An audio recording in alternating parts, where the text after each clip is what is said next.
ଦେଖନ୍ତୁ ନା ପରିବର୍ତ୍ତନ କରିବା ଗୋଟେ ରାଜନୈତିକ ପ୍ରକ୍ରିୟା ମୁଁ ଭାବିବି। ଏଥିରେ ଆପଣ ଯଦି ପୁରୁଣା ସମୟରୁ ଦେଖିବେ ଯେ Indira Awas Yojana, Jawaharlal Nehru urban renewal mission, ଅନେକ ଗୁଡ଼ିଏ ନାଁ ଥିଲା ଏବେ ମଧ୍ୟ ପରିବର୍ତ୍ତନ ହେଇଛି।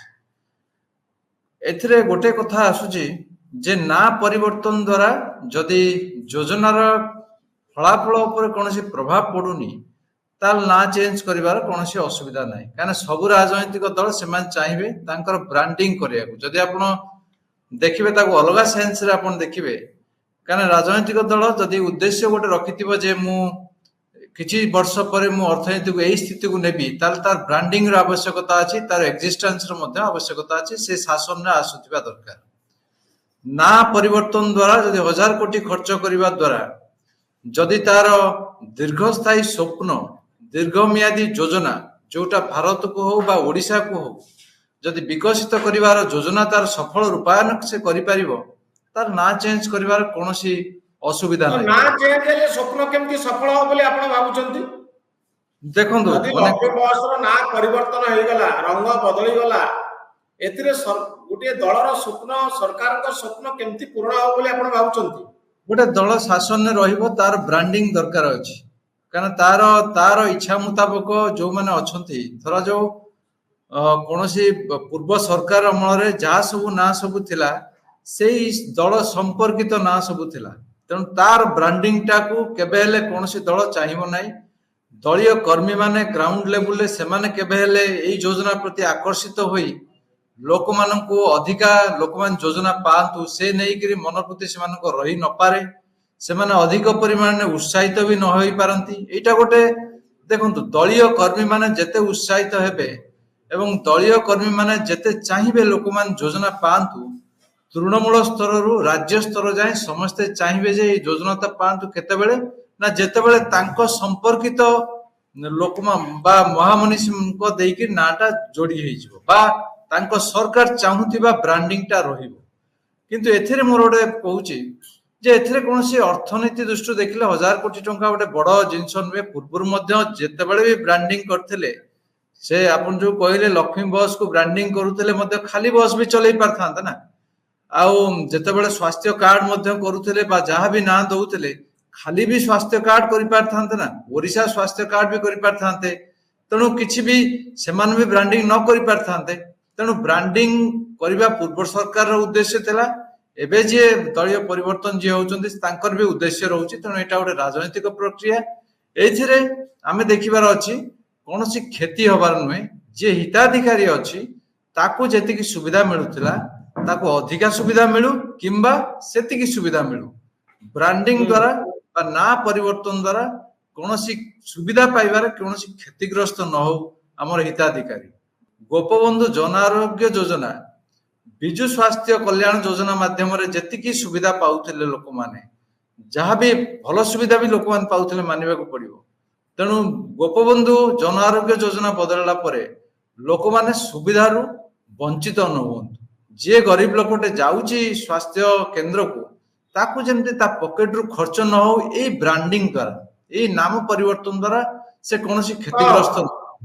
ପ୍ରଭାସ ବାବୁ, ଏଠି ବଡ କଥା ହଉଛି ଆମେ କଥା କଥା କେ କହୁ, ଇଂରାଜୀରେ ମଧ୍ୟ ଗୋଟେ କଥା ଅଛି, ହ୍ୱାଟ୍ସ ଇନ୍ ଏ ନେମ୍, ନାଁରେ ଅଛି କଣ? ତ ନାଁରେ ଆପଣ କହୁଛନ୍ତି ଇମୋସନ ଅଛି, ଭାବ ପ୍ରବଣତା ଅଛି। ଏଠାରେ ଅର୍ଥନୀତି ଥାଇପାରେ କିନ୍ତୁ ଅର୍ଥନୀତିର ଉର୍ଦ୍ଧ୍ୱରେ ହଉଛି ଇମୋସନ। ଆମ ସରକାର ଆସିଛି ନା ପରିବର୍ତ୍ତନ କରୁଛି, କିନ୍ତୁ କଣ୍ଟେଣ୍ଟ ବା କଣ ପରିବର୍ତ୍ତନ କରୁଛି, କି ପ୍ରକାର ଗୁଣାତ୍ମକ ପରିବର୍ତ୍ତନ ଆସୁଛି ଏବଂ କେତେ ଏଫେକ୍ଟିଭଲି ଏ ଯୋଜନାକୁ ଲାଗୁ କରାଯାଉଛି, ଲୋକଙ୍କ ପାଖରେ ଯୋଜନାଟି ପହଞ୍ଚି ପାରୁଛି, ତାହା ହେଉଛି ସବୁଠାରୁ ଗୁରୁତ୍ୱପୂର୍ଣ୍ଣ ନା ପରିବର୍ତ୍ତନ। କିନ୍ତୁ ଏ ନା ପରିବର୍ତ୍ତନ ସହିତ ଆପଣ କହୁଛନ୍ତି ଗୋଟିଏ ରାଜନୀତି ଜଡିତ, କର୍ମକର୍ତ୍ତା କାର୍ଯ୍ୟକର୍ତ୍ତାଙ୍କର ଗୋଟିଏ ମାନସିକତା ଅଛି, ଭାବ ପ୍ରବଣତା ଅଛି, ତାକୁ ଏ ନା ପରିବର୍ତ୍ତନ ଫଳରେ ସରକାର ଗୋଟିଏ ଧାରଣା ଦେବେ ଯେ ଆମ ସରକାର ଆସିଗଲା, ଏଥର ନୂଆ ନାଁରେ ଶାସନ ଚାଲିଛି ବା ନୂଆ ନାଁରେ ସ୍କିମ୍ ସବୁ ଲଞ୍ଚ ହଉଛି। ତ ଯୋଉ ଆପଣ ଯଦିଓ ଅର୍ଥନୀତିର ଛାତ୍ର, ଅର୍ଥନୀତିଜ୍ଞ, କିନ୍ତୁ ରାଜନୀତି ମଧ୍ୟ ଆପଣ ବୁଝୁଥିବେ, କିନ୍ତୁ ଯୋଉ ଅଭିଯୋଗ ଗୁଡିକ ଆସୁଛି ଯେ ଆମ ଯୋଜନାକୁ ନେଇଗଲେ ବିଜୁ ପଟ୍ଟନାୟକ ନାଁରେ ଆମେ କରିଥିଲୁ, ସେ ତାକୁ ବଦଳେଇ ଦେଲେ, ଗୋପବନ୍ଧୁ ଜନ କଲ୍ୟାଣ ଯୋଜନା କରିଦେଲେ। ତେଣୁ କେବଳ ପୁରୁଣା ବୋତଲରେ ନୂଆ ମଦ ରଖାଯାଉଛି। ତ ଆକୁ ଆପଣ କେମିତି ଦେଖୁଛନ୍ତି? ନବୀନ ବାବୁ କହିଲେ ଯେ 40ଟି ଯୋଜନାର କେବଳ ନାଁ ପରିବର୍ତ୍ତନ ହେଇଗଲା, କିନ୍ତୁ ଯୋଜନା ସେମ୍ ରହିଲା। ତ ଏଥିରେ କଣ ଲାଭ ହେଲା ବୋଲି ଆପଣ ଭାବୁଛନ୍ତି?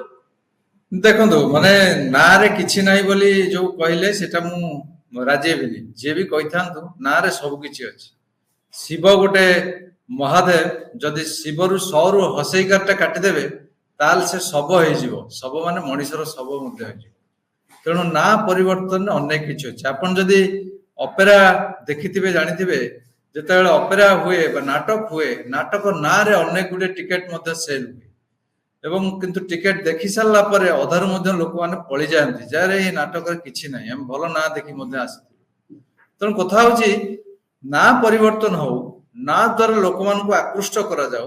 ଯେହେତୁ ବର୍ତ୍ତମାନ ସରକାରକୁ ବହୁମତ ଦେଇଛନ୍ତି, ମାନେ ଯୋଉ ମାନେ ଯଦି ବିଜେପି କି ଆମେ କହିବା ତାହେଲେ ବିଜେପି କି ବହୁମତ ଦେଇଛନ୍ତି, ତାମାନେ ଓଡ଼ିଶାର ଲୋକ ବିଜେପି କି ପସନ୍ଦ କରୁଛନ୍ତି। ତେଣୁ ବିଜେପି ଦଉଥିବା ନାଁକୁ ଲୋକମାନେ ମଧ୍ୟ ପସନ୍ଦ କରିବେ। କିନ୍ତୁ ଯେତେବେଳେ ସୁବିଧା ନେବାକୁ ଯିବେ ବା ସେଇ ନାଁରେ, ଉଦାହରଣ ସ୍ୱରୂପ ସେଇ ଗୋପବନ୍ଧୁ ଜନ ଆରୋଗ୍ୟ ଯୋଜନା ନାଁ ମୁଁ ନେବି, ଯଦି ସେଇ ଜନ ଆରୋଗ୍ୟ ଯୋଜନାରେ ଯଦି ଯେତେବେଳେ ଦେଖିବେ, ଆରେ ଆମେ ନାଟକର ନାଁ ଦେଖି ଭିତରକୁ ଆସିଥିଲୁ, ଯଦି ଆମେ ହସ୍ପିଟାଲକୁ ଯାଉଛୁ ତାହେଲେ ବିଜୁ ସ୍ୱାସ୍ଥ୍ୟ କାର୍ଡ ଥିଲାବେଳେ ଆମକୁ 2 ଘଣ୍ଟା ଲାଗୁଥିଲା, ଏବେ ଆମକୁ 4 ଘଣ୍ଟା ଲାଗୁଛି, ତାହେଲେ ଲୋକମାନେ ମୁହଁ ଫେରେଇବେ, ଆଉ ପସନ୍ଦ କରିବେନି। ଗୋପବନ୍ଧୁ ଜନ ଆରୋଗ୍ୟ ଯୋଜନାକୁ ପସନ୍ଦ କରିବେ ନାହିଁ। ତେଣୁ ସରକାର ନାମ ବଦଳେଇବା ସହିତ ଗୋଟେ ପ୍ରକ୍ରିୟାରେ ମଧ୍ୟ ପରିବର୍ତ୍ତନ କରାନ୍ତୁ, ଯୋଉଟାକୁ ଲୋକମାନଙ୍କୁ ଆକୃଷ୍ଟ କରିବ। ଭାବ ପ୍ରବଣତା ନେଇ ଲୋକମାନେ ଆସିଯିବେ ସିନା, ଏବଂ ସରକାର ବ୍ରାଣ୍ଡିଂ ସିନା କରିନେବେ, କିନ୍ତୁ ସରକାର ଯେତେ ଚେଷ୍ଟା କରନ୍ତୁ ଯେ ପୂର୍ବ ଯୋଜନାରୁ କଣ ଟିକେ ପରିବର୍ତ୍ତନ କହିଛନ୍ତି। 1.5 ମାସର ସରକାର ଏତେ ସମ୍ଭବ ନୁହେଁ। ଏତେ କମ ସମୟରେ ଚିନ୍ତା କରିବା କଣ କଣ ପରିବର୍ତ୍ତନ କରିବେ, ପରବର୍ତ୍ତୀ ମୁହୂର୍ତ୍ତରେ ସ୍କିମର କଣ ଆମର ଅସୁବିଧା ଥିଲା, କଣ ସର୍ଟକମିଂସ ଥିଲା, ଯୋଉଟା ଲୋକମାନେ ପାଇପାରୁ ନଥିଲେ, ନାମ ପରିବର୍ତ୍ତନ କଲୁ ଏବଂ ତା ସହିତ ଏଇ ଛୋଟ ଛୋଟ ପରିବର୍ତ୍ତନ କଲୁ, ଯାହାଦ୍ୱାରା ଲୋକମାନେ ଅଧିକା ପରିମାଣରେ କମ ସମୟରେ ଆମର ଅଧିକା ସୁବିଧା ପାଇପାରିବେ। ଯଦି ସେଇଟା କରିପାରୁଛନ୍ତି ତାହେଲେ ନାମ ପରିବର୍ତ୍ତନରେ କୌଣସି ଅସୁବିଧା ନାହିଁ। ନାମ ପରିବର୍ତ୍ତନ ଗୋଟେ ରାଜନୈତିକ ପ୍ରକ୍ରିୟା। ସବୁ ରାଜନୈତିକ ପ୍ରକ୍ରିୟା ଖରାପ ନୁହେଁ, ସବୁ ରାଜନୈତିକ ପ୍ରକ୍ରିୟାଟା ଅର୍ଥନୀତିକୁ କ୍ଷତିଗ୍ରସ୍ତ ହୁଏ ନାହିଁ।